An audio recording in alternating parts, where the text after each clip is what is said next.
radio station here, and we say what we feel like saying.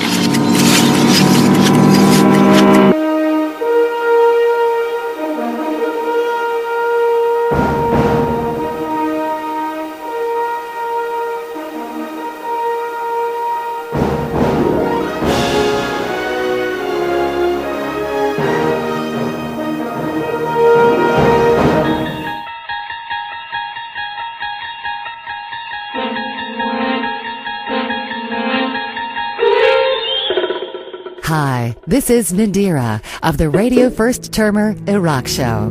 The Rabbit Zone show that you are about to experience is brought to you in high definition Dave Rabbit audio. Hi, everybody. Welcome to this edition of the Video Rabbit Zone. Your host tonight, Dave Rabbit, and boy, do I have a treat for you. I told you at last week's show that I wanted to introduce to you a very special young lady that I know personally and is just an unbelievable singer, has a great future as far as I'm concerned in country and western, which I believe needs to be her genre of songs that she takes with her.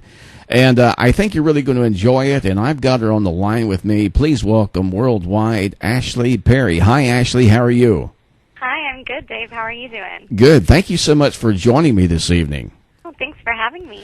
All right, well, let's get to it. You know, you and I know each other personally, and I'm amazed that someone like yourself, with the background that you have, wants to be a country and western singer to a degree. I mean, so how did that come about? When you were growing up as a kid, I mean, was there anything that influenced you to where you said, well, this is kind of what I want to do? Yeah, absolutely. I definitely would credit my mom and dad with exposing me to country music, starting, almost from the day I was born, literally.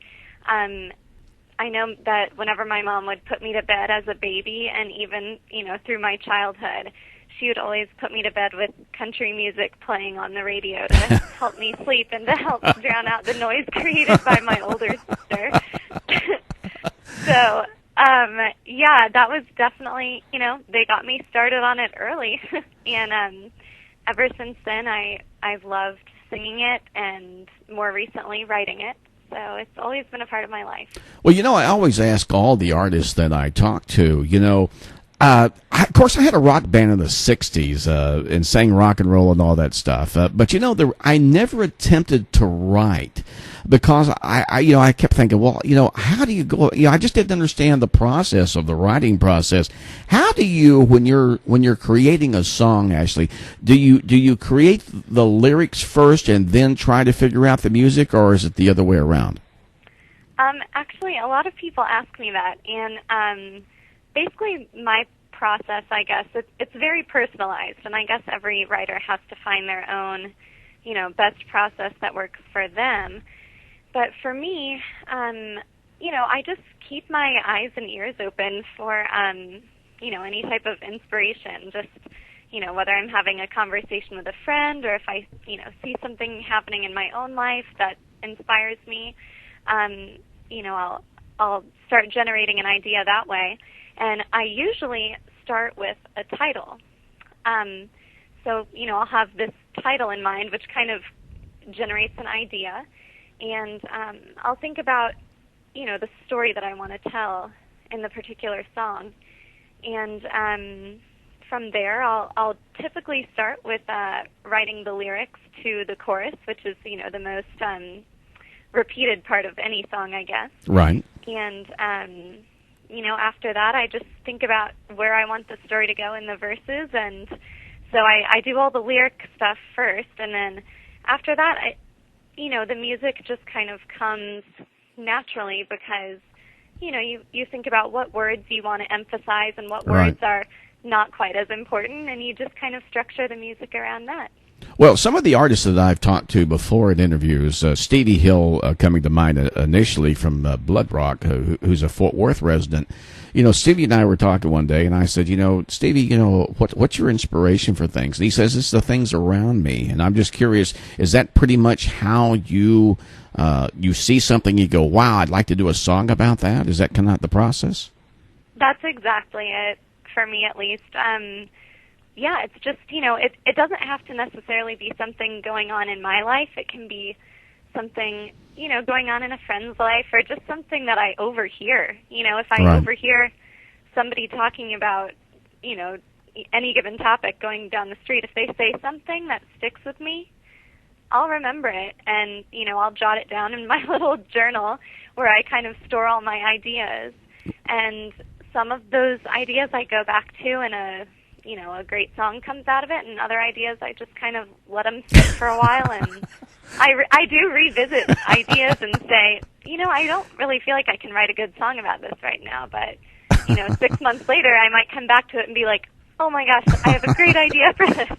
Well, that would be my next question, because I see so many artists, and even myself, like when I'm doing comedy skits or whatever, or I'm think of something, you know, I'll be out at a restaurant or whatever, and I'll get a napkin or something. I'll write some notes. So I guess you do a lot of that too, don't you? So you remind yourself. Exactly. Well, the best thing for me has been in my BlackBerry. There's a memo function, and you can write a little memo to yourself, and you can even record a voice note with it. So I seriously do that, like in the middle of the grocery store and while I'm driving, which is probably not a good thing to do. But. Well, it's not a good thing to do, but, you know, I mean, seriously, you know, I mean, now, of course, you know, there's a huge difference in our ages. I mean, you know, you're what, 24? 23, yeah. 23. God, you're a baby. You're a baby. You know, and I'm 61. Well, you know, when I do that, now I don't have a BlackBerry, I have a regular phone, but I call myself up and leave myself a message just so I don't forget stuff, you know. But you're doing it more from a creative artist standpoint, you know, which is kind of fun. Yeah, it is. It is. All right, now, you know, I know that you originally were born in Tulsa. Is that correct? Of Tulsa, Oklahoma? Tulsa, Oklahoma, yeah. All right, so, you know, I've been to Oklahoma, believe it or not. In fact, I've been to Tulsa. I did a brief stint at Tinker Air Force Base in Oklahoma City. So yeah. I'm very familiar with Oklahoma, and up in the mountainous areas and the beautiful areas where the Indian reservations and stuff are. I've been through all that. Absolutely beautiful. Do you think? And this may sound like a stupid question, but I'm just curious. Do you think actually growing up in kind of a quote unquote country environment, not that Tulsa the city is a country, but do you think growing up in that kind of environment as opposed to a metropolitan area such as where you're at now up in the Washington D.C. area, do you think that helps nurture your abilities to want to pursue certain genres of music like country and western?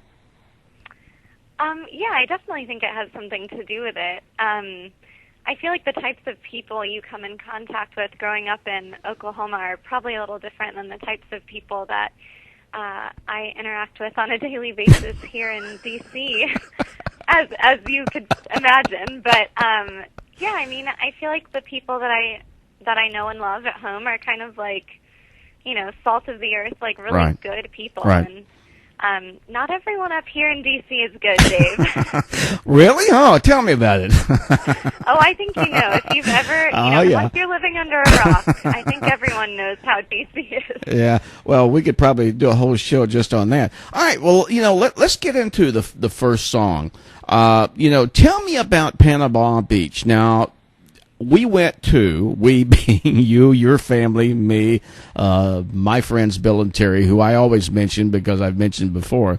But wasn't Panama Beach the area that your older sister got married in? Wasn't that the area?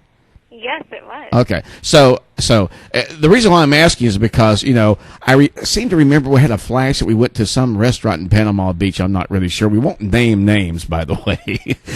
But so I assume that the Panama Beach experience, and that's where your grandmother lives. So I assume that is the area. Was that your inspiration for Panama Beach? Well, kind of, in a way. I feel like I have kind of two